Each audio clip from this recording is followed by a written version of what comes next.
কোনো দিন নিজে আল্লাহ নাম রাখিলেন রহমাতাল লিল আলামিন।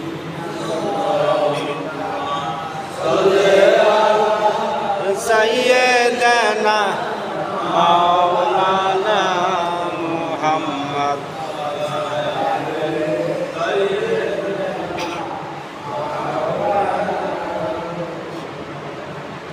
বালাগাল উলা বিকামালিহি কাশাফাত তুজা বিজামালিহি হাসনাতু জামিউ খিসালিহি সাল্লু আলাইহি। ফুল ফুল বুলবুল तरन्नुम भी ना हो चरण दहर में कलियों का तबस्सुम भी ना हो बलागल उला बिकमालिही शफत तुजा बिजमालिही हसनत जमीउ खसालिही সাল্লু আলাইহি। আরবের মুখে মক্কার প্রান্তরে যেথায় আমেনার ঘর খোদার করুণায় সরসে কাউসার হয়ে বারংবার বালাগাল উলা বিকামালিহি কাশাফাত তুজা বিজামালিহি খিসালিহি সাল্লাল্লাহু আলাইহি। আলহামদুলিল্লাহ, সমস্ত প্রশংসা কার? আল্লাহ। পৌষ মাসের শীতের মেদে মাঘ মাসে শীতের মাঝে উষ্টা খাই, উষ্টা না গ্রাম্য ভাষা জান্না বাইরে দেখলে আমরা এখন কী বলি আলহামদুলিল্লাহ হইতে পারি, আমরা কি মারে মারে কই না আলহামদুলিল্লাহ। সমস্ত প্রশংসা একবার কার? আল্লাহর জন্য। আল্লাহ পাক খুশি হইয়া পৃথিবীর ফাঁকা জায়গা নেকে ভরপুর করে আপনার নামে ওয়াবতাগু ইলাইহি ওয়াসিলাতা জান্নাত, এর বিনিময়ে আল্লাহ আপনার জান্নাত দিবে। জোরে বলেন সুবহানাল্লাহ। আল্লাহ কি না প্রত্যেক করে পারে? আল্লাহ সব পারে। ইন্নাল্লাহা আলা কুল্লি শাইইন কাদির, নিশ্চয় আল্লাহ সর্বশক্তিমান, তিনি ষষ্ঠ বিশ্বচর যা কিছু আছেন সবই তিনি কি সৃষ্টি করতেন, তিনি সব পারেন। ওয়াল্লাহু গালিবু আলা আমরিহি, আল্লাহ সকল বিষয়ে বিজয়। আল্লাহ ইজ অলমাইটি, আল্লাহ সর্বশক্তিমান। সম্মানিত আজকের এই মসজিদের সভাপতি উলামায়ে কেরাম, অবস্থা মুরব্বী কেরাম, যুবক ভাইরা, আসসালামু আলাইকুম ওয়া রাহমাতুল্লাহি ওয়া বারাকাতুহু।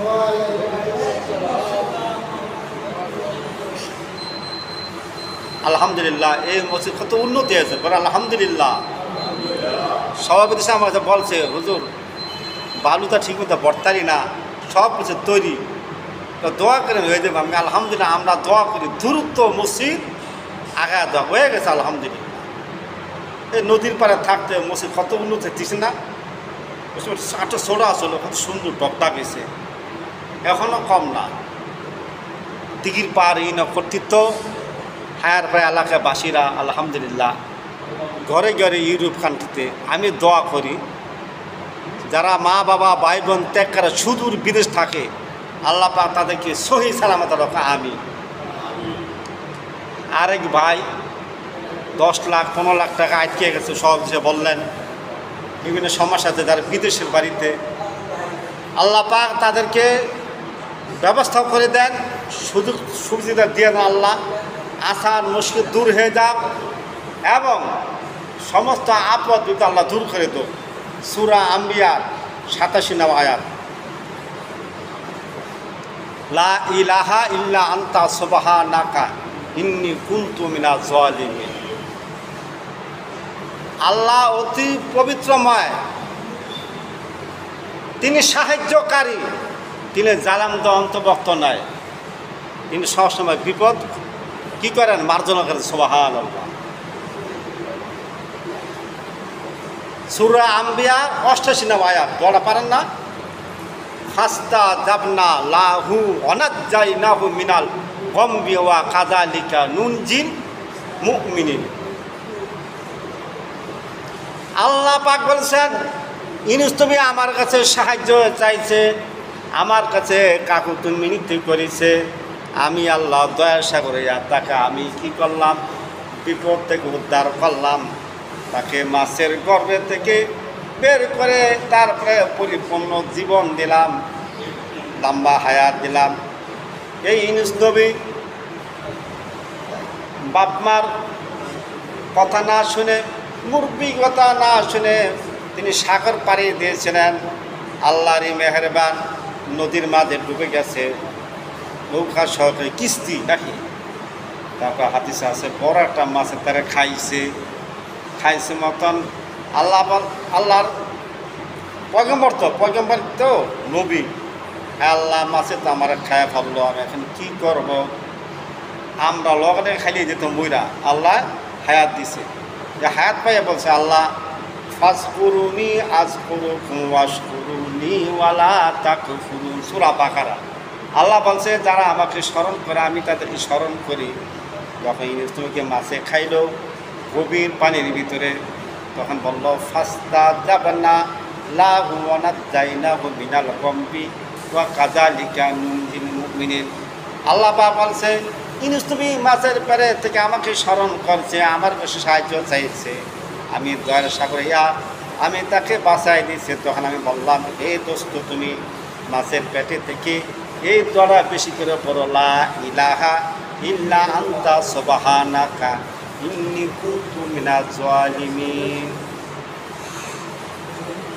একাধার 40 দিন পর্যন্ত মাছের পেটে পড়ছে। সুবহানাল্লাহ। মাছে কিন্তু হজম করতে পারে না। ক্ষমতা কার ভাই? আল্লাহ। এরপরে মাছের পেট ব্যথা শুরু হয়ে গেছে, উপায় না পায়া আল্লাহর মহিমা বিশাল এক চরের কিনারে গেছে, সেখানে গিয়ে বমি করছে। সুবহানাল্লাহ। সহিহ হাদিস দ্বারা প্রমাণিত, সমস্ত শরীরে গা হয়ে গিয়েছিল। তখন আল্লাহকে স্মরণ করছে, আল্লাহ তুমি আমাকে বাঁচাও, হেফাজত করো। আল্লাহ পাক সূরা আত-তাওয়ার ইমরে বলছে, ইন কুল্লু নাফসিন লাম্মা আলাইহা হাফেজ।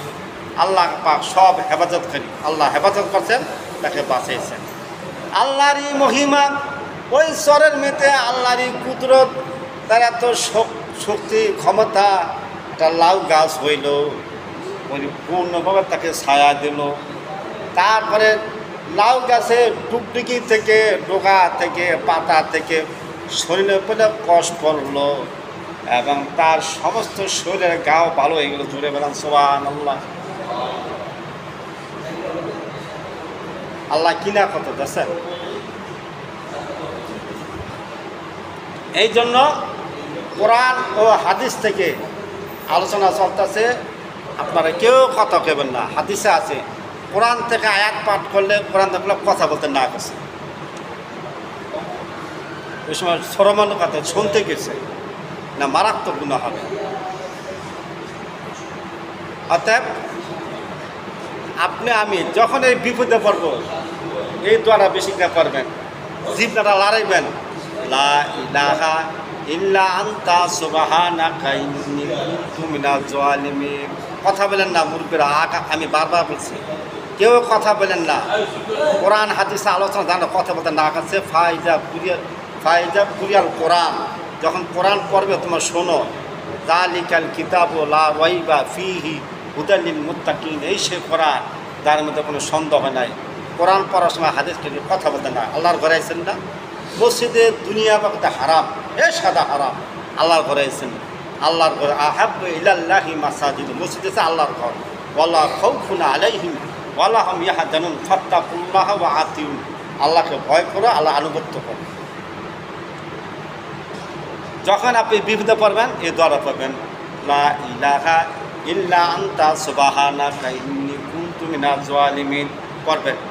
এরপরে খতমে তালিল জিহ্বাটা সবসময় লড়াইবেন, যে যে কাজ করে লা ইলাহা ইল্লাল্লাহ, লা ইলাহা ইল্লাল্লাহ, মান ক্বালা লা ইলাহা ইল্লাল্লাহ দাখালাল জান্নাত।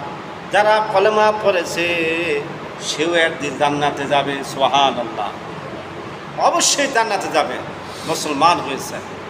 ইয়া আইয়ুহাল্লাযীনা আমানু তাকুল্লাহা হাক্কা তুকাতিহি ওয়া লা তামুতুন্না ইল্লা আনতুম মুসলিমুন। আল্লাহ পাক বলছে তোমরা ঈমান আনো এবং আল্লাহকে ভয় করো এবং মুসলমান না হইয়া তোমরা মরিও না। এই মুসলমানের পিছনে আল্লাহর নবী 63 বছর হায়াত পেয়েছিলেন, মেরাজে হায়াত পেয়েছে 27 বছর। 27 আর 63 কত ভাই? 90। দুনিয়াতে পেয়েছিলেন 63 বছর আর মেরাজে পেয়েছিলেন 27 বছর, চোখ করলে 90 বছর হয়। অর্থাৎ আল্লাহ রাসূল সূরা নাহলে 125 নম্বর আয়াত, উদউ ইলা সাবিলি রব্বিকা বিল হিকমাতি ওয়াল মাউইজাতিল হাসানা, আল্লাহর দিকে তারা আহ্বান করছে, হিকমতে কৌশলে তাদেরকে দাওয়াত দিয়েছে, শুধু মুসলমান হওয়ার জন্য বলছে। চাচা আবু তালেবে বলছে আপনি আমার চাচা, আপনি আমার লালন পালন করেছেন, মসজিদ কাবা রক্ষণাবেক্ষণ করেছেন, অনেক কষ্ট করেছেন, যদি এত লজ্জাবোধ হয় তাহলে আপনি আমার কানে কানে কলেমা পড়া মুসলমান হয়ে যান। এ কথা বলছিল তার চাচারে, বলছিল আবু তালেবে যে আপনি আমার কানে কানে পড়া মুসলমান হয়ে যান, কিন্তু সেই ঈমান আনে নাই। এই জন্য সহিহ হাদিস দ্বারা প্রমাণিত তার নিম্ন মানে শেষে নিম্ন শ্রেণীর শাস্তি হলো আগুনের এক জোড়া জুতা তাকে পায়ের মধ্যে রাখা হবে। একেবারে সবচেয়ে নিষ্ঠা শাস্তি হলো কি, আগুনের এক জোড়া জুতা সে পায়ে দিবে, এটা তার শাস্তি। এই আগুনের জুতা যখন 24 ঘন্টা তার পায়ের মধ্যে থাকবে, আগুনের তাপে জুতার যে আগুনের জুতা পড়েছে এই তাপের কারণে তার মাথার মগজগুলো বেরিয়ে যাবে, ছটফট ছটফট করে মারা দেবে, যন্ত্রণাদায়ক শাস্তি দেওয়া হবে, আবার তাকে জিন্দা করা হবে। দেখছেন আল্লাহ কি অবস্থা। সেদিন আমি সিতুল্লাহ বাজারে ওয়াজ করছিলাম, কুরবানি ঈদের আগে সময় সুযোগ পাইছিলাম, বললাম যে এই যে সামনে কোরবানি ঈদ, পয়গম্বরের কথা কখনো মিথ্যা হয় না। সূরা ইব্রাহিমের মধ্যে আছে, বিভিন্ন সূরার মধ্যে আছে যে হে দোস্ত, তুমি যে এত ওট কোরবানি দাও আমার সন্তুষ্টি না, আমার ভয়ে আমি সন্তুষ্টি না। শত শত ওট তুমি দিতেছ কোরবানি, তোমার প্রিয় জিনিস এবার কোরবানি দিবা, এইবার তুমি প্রিয় দিন কোরবানি দিবা। আমার প্রিয় জিনিস কি? কেউ তোমার ছেলে ইসমাইল আলাইহিস সালাম কলিজার টুকরা, সুবহানাল্লাহ, স্বপ্নে বলছে। মনে মনে এতবার যখন স্বপ্নে দেখায় আল্লাহ আমার সৃষ্টি করছেন, তাই না, ওমা খলাকতুল জিন্না ওয়াল ইনসা ইল্লা লিয়াবুদুন, মানব আর জিন তৈরি আমার ইবাদতের জন্য আল্লাহ আমাকে সৃষ্টি করছেন। তোমার সৃষ্টিকর্তা মহান প্রভু তিনি যখন বারবার স্বপ্নে দেখায়, নিশ্চয় আল্লাহ স্বপ্ন কখন মিথ্যা হয় না। এখন আর ঈদের 2 দিন বাকি আছে, মনে নেই শান্তি, চিন্তা করলো আমার পোলার যদি কোরবানি না দেয় তাই কিয়ামতের ময়দানে কঠিন হিসাব দিতে হবে, ইন্না আযাবিল শাদীদ, নিশ্চয় শাস্তি হবে। কি করা যায়? ঈদের নামাজ পড়িয়া পোলার লো বাবা ঘুরা হেগা, ঈদের দিন আনন্দের দিন, ও মা আব্বাই খয়া যাইতে যাবো, যা ঘুরা হোক গা, মায়ের তো জামা কাপড় নতুন জামা কাপড় পরাই দিছে, যাইব। শয়তান কিন্তু বুঝা লাগছে, শয়তান জানে এই তো কৌশলে লিয়ে যেতেছে। শয়তান মানুষ শুরু দিলে আপনার কি আরে দিলেন, আপনার পোলারে কেন দিলেন, আপনার পোলারে তো দিলেন একটা মরতে মারা লেব। তো মায়ের চিন্তা করলো শয়তান আইসে আমার ধোকা দেওয়ার জন্য, ধমকটা শয়তানের খাইতে, যা তুই মিথ্যা কথা বলা, যা যা, আমার কাজ শুদ্ধ হবি না। ইন্নাহু লাকুম আদুউম মুবিন, নিশ্চয়ই শয়তান তোমার প্রকাশ্য শত্রু। সামনে গেছে, বলছে বাবা একটু বসে জিরাও, কত সুন্দর দৃশ্য, সিনসিনারি। বাবা একটা কথা বলি। বলেন আব্বা, আমি স্বপ্নে দেখছি তুমি আমার প্রিয়জন, কলিজার টুকরা। এখন আমি তো ব্যাখ্যাতে পড়েছি যে আল্লাহ আমারে সৃষ্টি করছে, আবার মৃত্যু দিবে। ইন্না সলাতি ওয়া নুসুকি ওয়া ইয়া ওয়া মামাতি লিল্লাহি রাব্বিল আলামিন, নিশ্চয় আমার নামাজ, আমার হায়াত, আমার জীবন, আমার কুরবানি একমাত্র আল্লাহর জন্য। এখন বাজান আমি কী করব? কাবা আমি বুঝতে পারছি, কি বলো কি করতে হবে? তোরে যদি আল্লাহর রাস্তায় আমি জব দিয়ে দেয়, কোরবানি দিয়ে দেয় আল্লাহর রাস্তায়, তাহলে আমার আল্লাহ খুশি হয়ে দেবে। বলেন কি আব্বা? আপনার কাল বিলম্ব না করা, দেরি করা, তাড়াতাড়ি আমারে আল্লাহর হুকুমে আমাকে কোরবানি দিয়ে দেন, নাহলে আব্বা আপনার মধ্যে কিয়ামতের মধ্যে ধরা হবে এবং নবীর থেকে নাম কাটা যাবে। সুবহানাল্লাহ।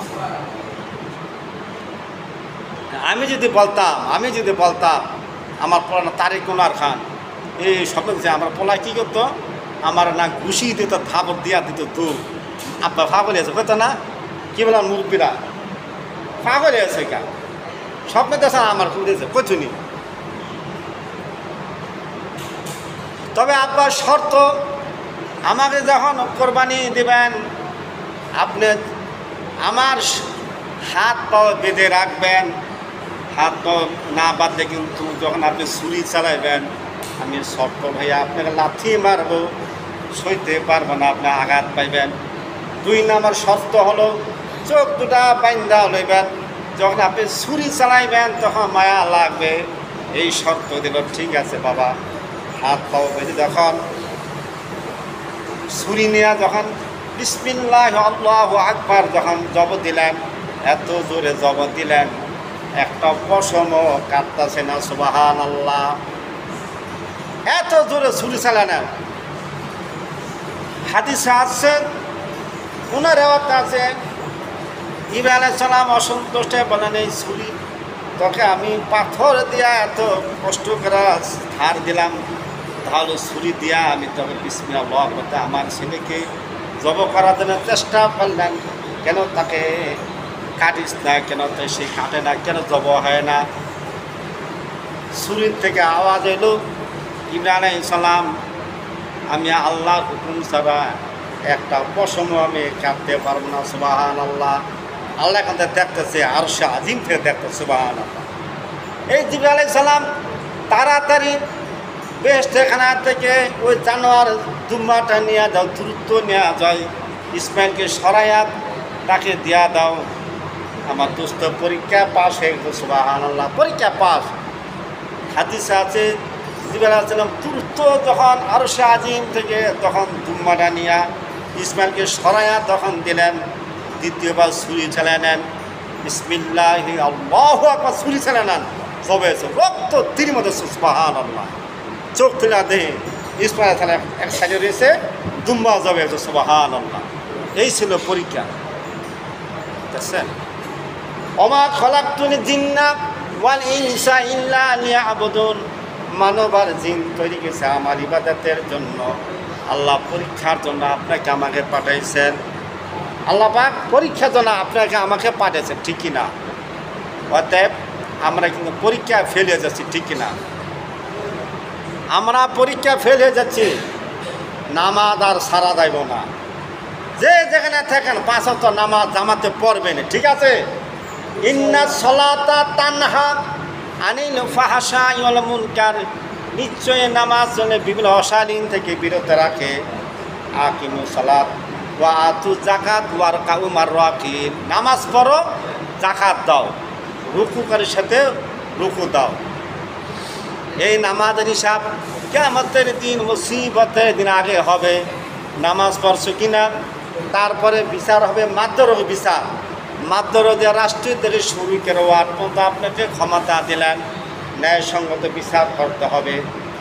আল্লাহ বলছে ওয়া জাহাদু ফিল্লাহি ওয়াস্তাবাকুম, ওয়া জাহাদু ফিল্লাহি জাহিদু ওয়াস্তাবাকুম। আল্লাহ বাছাই করে আপনাকে আমাকে সেট করছে। এই পৃথিবী কীভাবে চলবে আল্লাহ ভালো জানেন। সুবহানাল্লাহ। সম্মানিত হাজিরিন, প্রায় তো এক সপ্তাহ গেল কা ঈদ না, কোরবান ঈদ গেল কা, আলহামদুলিল্লাহ। এই মসজিদের জন্য যারা অনেক দান করছেন, সামনে এসি দেবেন, অনেক কিছু দেবেন, বিভিন্ন সমস্যা আছে, আমরা খালে দিলে দোয়া করবো আল্লাহ তাদের পদে পদে বিপদে মুক্ত করুক, তাই না? এবং মসজিদের একটা হক আছে, যে যেখানে থাকেন 5 ওয়াক্ত নামাজ আদায় করবেন। মানে কিয়ামত ময়দানে কিন্তু আল্লাহ ধরবে, কিন্তু ইন্না বাদশা রব্বিকা লা শাদীদ, আল্লাহ বলছে আমার পাকনা বড় শক্ত, যখন ধরব ছাড়ব না, অবশ্যই ধরব। কুল্লু নাফসিন যায়কাতুল মউত, মৃত্যুর স্বাদ সবারই গ্রহণ করতে হবে। কবে কখন আমরা কেউ জানি না, কখন চলে যাই, উই আগে রওনা উই পাশে রওনা, আগে পরে সবারই যাইতে হবে। একদিন আমরা চলে যাব, এটাই স্বাভাবিক। আমাদের মা বাবা ভাই বোন আত্মীয় সবাই চলে গেছে, আমরা যাবুগা। এবং আমি যে কোরআন হাদিস থেকে যতটা আলোচনা করলাম, আকলিস দীনাকা ইয়াকফিকাল আমালুল কলিল, তোমার ইমানকে খাঁটি করো, অল্প আমলে নাজাত পাওয়া যায়। খুতবা শুরুতে আমি একটা হাদিস বলছিলাম, কলা রাসূলুল্লাহ সাল্লাল্লাহু আলাইহি ওয়াসাল্লাম আল কাইয়্যিম মান কানা নাফসু লিমা বাদাল, বলা হয়েছে আপনার মৃত্যুর আগ পর্যন্ত নফসকে নিয়ন্ত্রণ রাখতে হয়েছে, নফসকে পরিষ্কার রাখতে হয়েছে। আর যে ব্যক্তি জেনে শুনে গুনাহ করলেন, পাপাতে লিপ্ত হলেন, সে কি ব্যর্থ। তিরমিজির হাদিস। এই জন্য ওয়াক তাবি ইলাহি উসিলা, এই বিনা আল্লাহ জান্নাতেও তারা ভালো কাজ করছেন, আর যারা খারাপ করছেন ইন্নাল ফুজ্জারা লাফি জাহিম, কিছু তারা জাহান্নামে লিখিত হবে। যারা 4 রাকাত কালামা পড়ে না, তারা পড়ে নেন ওমা আলাইনা ইল্লাল বালাগ।